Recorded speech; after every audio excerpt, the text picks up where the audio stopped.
Now, let's start with the topic of methodology of operation research. Methodology of operation research का मतलब क्या होता है कि कौन से मेथड में या कौन सा प्रोसेस या कौन से स्टेप हम अप्लाई करें जिससे हम रिसर्च प्रोसेस को स्मूथली कैरी आउट कर सकें, ठीक है। तो यहाँ पे हम होता है कि बहुत सारी जो प्रॉब्लम होती है हम लोग को क्या करना पड़ता है, क्लियरली उनसे बाहर निकलने के लिए हम लोग को बहुत सारी टेक्निक्स या मैथमेटिकल मॉडल्स अपनाने पड़ते हैं। तो वो कैसे अपनाने हैं, यही स्टेप्स हैं। तो वेरियस प्रोसेस इन्वॉल्व होते हैं। सबसे पहली बात है define and formulation of process. सबसे पहले हम लोग को प्रॉब्लम का प्रॉब्लम को डिसाइड करना पड़ता है कि कौन सी प्रॉब्लम हम लोग की आ रही है। ये बहुत सारे फैक्टर्स पे डिपेंड करता है। सबसे पहला फैक्टर है ऑर्गेनाइजेशनल कल्चर, कि आपका ऑर्गेनाइजेशनल कल्चर क्या है। क्या ये फर्स्ट स्टेप है, इसमें good understanding of the organization होनी चाहिए। हमें अगर हमको क्या ऑपरेशन रिसर्च करना है किसी भी प्रॉब्लम को लेके ऑर्गेनाइजेशन में, सपोज करें वही प्रीवियस टॉपिक कैरी ऑन करते हैं मशीन को लगाने के लिए, तो हमको ऑर्गेनाइजेशन का पता होना चाहिए कि वो कौन से और किस तरह के प्रोडक्ट में इन्वॉल्व है। क्या वो टेक्निकल प्रोडक्ट है, क्या वो कमर्शियल प्रोडक्ट है, क्या वो ब्यूटी प्रोडक्ट है, या कौन सा है, किस एरिया में वो आता है, ये हमें पहले देखना पड़ेगा, ठीक है। फिर जब ऑर्गेनाइजेशन कल्चर का पता चल जाएगा तो ये बहुत हम लोग का बेसिक स्टेप कंप्लीट हो जाएगा। उसके ऑब्जेक्टिव एक्सपेक्टेशन की क्या उसको चाहिए, क्या पता है, सब पता चल जाएगा। नेक्स्ट इज ग्रे और प्रॉब्लम एरियाज। फिर हमको क्या देखनी है, प्रॉब्लम एरियाज देखनी है, या ग्रे एरिया मतलब जहाँ पे प्रॉब्लम्स है। हम लोग को आइडेंटिफाई करना है सारी तरह की प्रॉब्लम और उनको रैंक वाइज प्रायोरिटाइज करना है, ठीक है। तो जो टीम होती है वो फोकस करेगी जो हाई प्रायोरिटी एरिया है।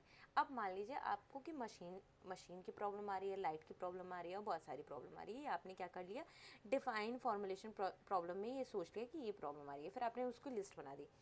तो सबसे पहले क्या प्रॉब्लम इंपॉर्टेंट है कि मशीन की प्रॉब्लम है, तो आप क्या मशीन की प्रॉब्लम को सॉल्व करेंगे।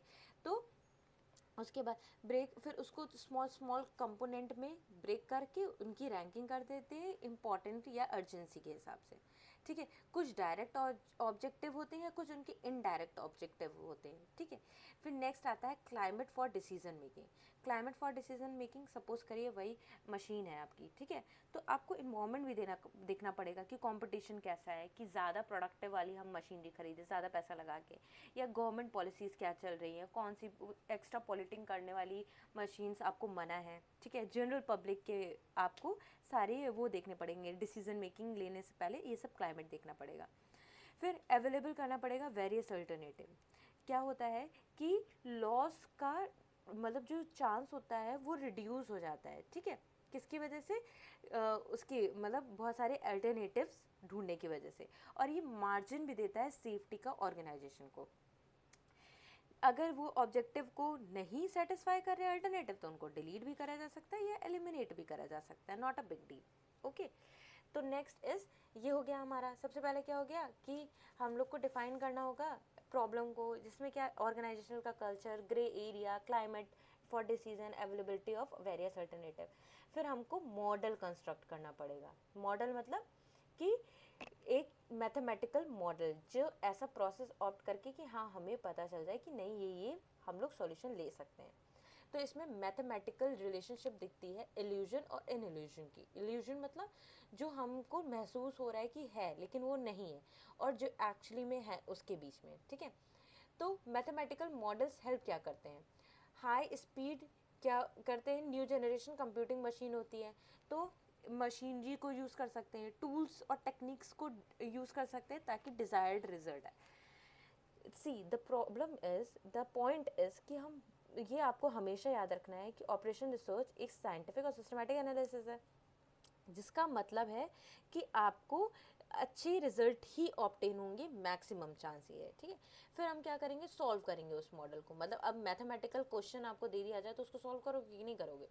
इसी तरह से कि वैल्यू जो भी वेरिएबल्स की है उनको डिसाइड करेंगे, फर्म्स के ऑब्जेक्टिव देखेंगे, टेक्निक चूज़ करेंगे कौन सी सॉल्व करनी है, नेचर और type of the data available है उसके हिसाब से, ठीक है। ऑप्टिमम एनालिसिस को क्या कहते हैं हम लोग, साइंटिफिक सेंसिटिविटी एनालिसिस भी कहते हैं। पोस्ट ऑप्टिमम मेथड, जैसे कि हमने प्रोसेस को अपना लिया, देख लिया कि क्या क्या प्रॉब्लम आ रही है वगैरह वगैरह, सॉल्यूशन कर लिया, तो उसका जो सॉल्यूशन होगा उसको क्या कह देंगे, सेंसिटिव एनालिसिस करके हम लोग ने सॉल्यूशन निकाल लिया।